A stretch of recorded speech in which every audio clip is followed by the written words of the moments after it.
será que muitas vezes, se eu conto uma história de um suicídio, vem uma inquietação falando assim, caramba, será que tem alguma pessoa ouvindo isso agora, que está passando pela mesma situação, e eu estou dando a ideia? Sim, esse é um grande mito. Esse é um mito enorme e que é importante contar, porque ninguém coloca ideia de suicídio na cabeça de ninguém, né? O que a gente diz o cuidado que a gente tem em falar abertamente sobre o suicídio é justamente não criar gatilhos. Então, a gente sempre procura, obviamente, né, um cuidado ético, não expor, como você vinha dizendo, né? É muito comum encontrar filmagens, fotos, infelizmente, principalmente agora que a gente tem aí dispositivos, né, que conseguem fazer transmissões ao vivo.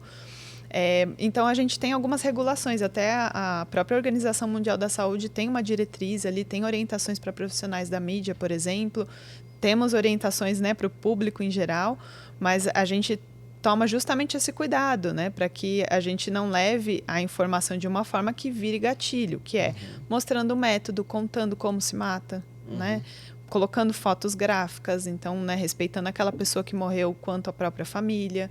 E principalmente, e acho que esse é um ponto importante, que é onde buscar ajuda, porque tem ajuda, né? E acho que isso é importante também veicular. Sim. E aí acho que nesse contexto todo, né, contando por que é mito, porque a gente sabe que a gente falar sobre o suicídio abre a porta para que o outro conte do seu sofrimento. Lógico. Existem formas e formas de falar sobre o suicídio, e aí acho que o interlocutor dessa conversa, ele também tem que, antes, se perguntar o que ele entende por suicídio. Então, não é uma conversa com julgamento, né? Às vezes a gente ouve alguns relatos de que a conversa começa, né? Você não está pensando em besteira, você não vai fazer nenhuma besteira. Isso inibe a conversa, isso não é uma conversa acolhedora. Então, poxa, você é tão bonito, tão novo.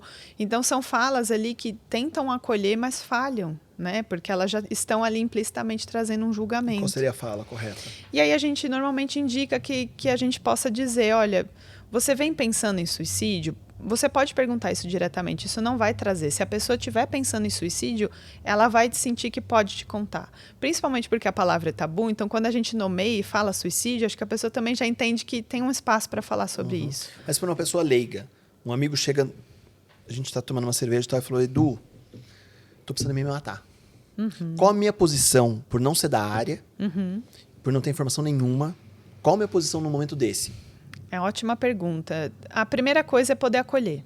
Então, se você dá conta ali de ser um ouvido, de escutar, já é sensacional. Porque, em geral, essa fala, ela comunica ali de uma necessidade de falar sobre um sofrimento, de uma situação limite. Então, em geral, a gente sempre fala, suicídio, ele é um sofrimento intenso, né? Então, ele precisa também desse espaço, né? Então, acolher essa fala é fundamental, poder estar ali e ouvir, né, esse amigo que diz para você que pensa em se matar. Eu acho que é o primeiro passo, não julgar, como eu dizia. Então, né, acho que a gente tem um ímpeto muito grande de tentar resolver a questão quando a gente ouve. Ou parar a conversa. Exato. Né? Ou para silenciar. Com isso, né? Para com isso. Você tem tudo. Poxa, você tem tudo. Tua família, por que você tá tem sofrendo? tudo. Vamos mudar de assunto. Vamos beber mais uma cerveja? Exato. Vamos mudar de assunto. Tragam disso. É brincadeira, né? É brincadeira. Exatamente. Silenciar. Vezes... Então, minimizar o sofrimento, né? Porque acho que isso implicitamente também minimiza. Poxa, por causa disso, ou qual é a causa, né? Normalmente, perguntar a causa para alguém que está sofrendo não tem uma causa única. Então, é difícil também trazer esse sofrimento tão contornado assim. Então, poder ser acolhimento, acho que poder ser uma escuta empática ali, dar conta de ouvir isso e de pensar junto onde buscar ajuda. Acho que, de forma muito resumida, é isso. E né? hoje, você hoje sendo um leigo. Ajuda?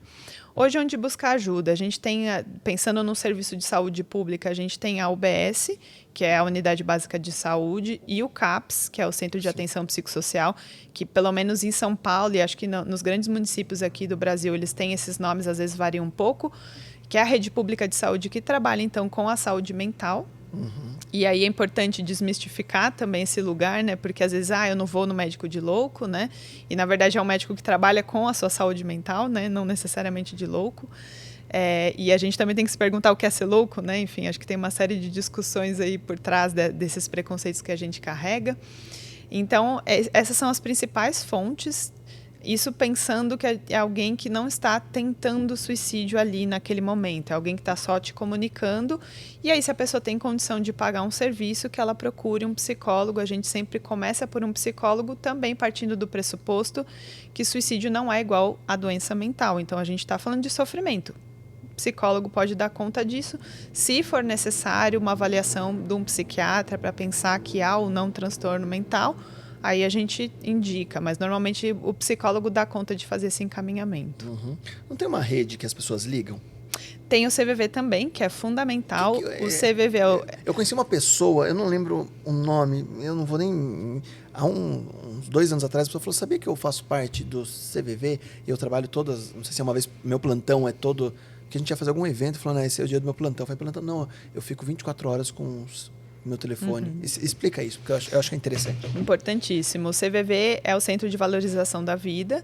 Ele é um centro de voluntários capacitados para oferecer apoio emocional. Não somente para quem pensa em suicídio, mas para quem está em sofrimento, para quem quer falar com alguém e não encontra ali espaço dentro do seu âmbito social.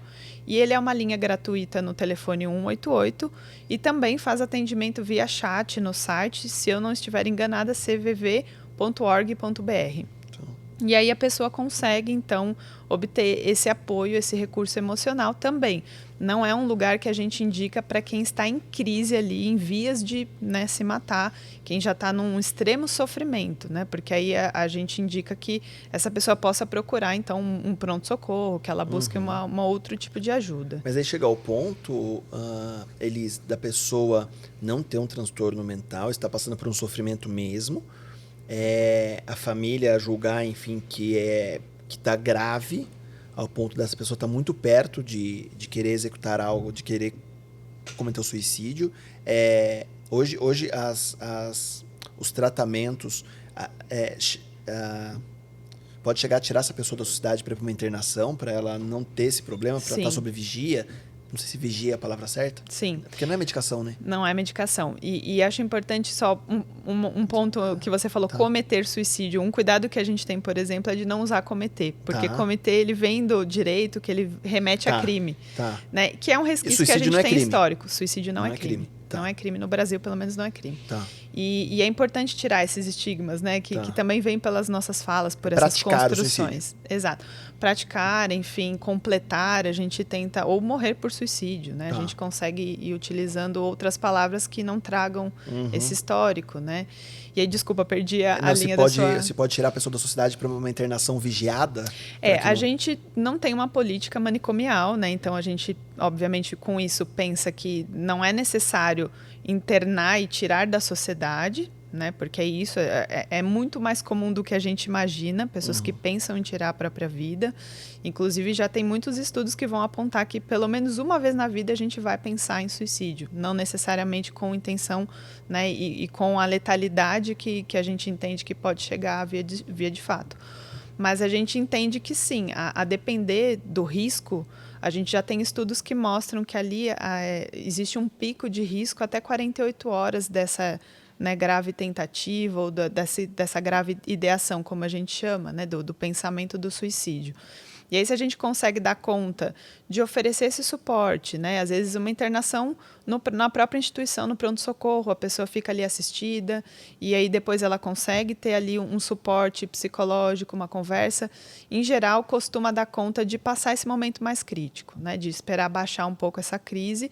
Mas, de novo, assim, o cuidado é que a gente não pode, com isso, trazer um pouco essa lógica que é o que a gente vem tentando combater, que é associar o suicídio à doença, portanto, tem que medicar, né? Portanto, a gente vai caindo por essa via. Não necessariamente, mas sim, se a pessoa está pensando em suicídio, o ideal, né, é que ela procure ajuda profissional, de preferência especializada, e nessas instituições que eu trouxe para você.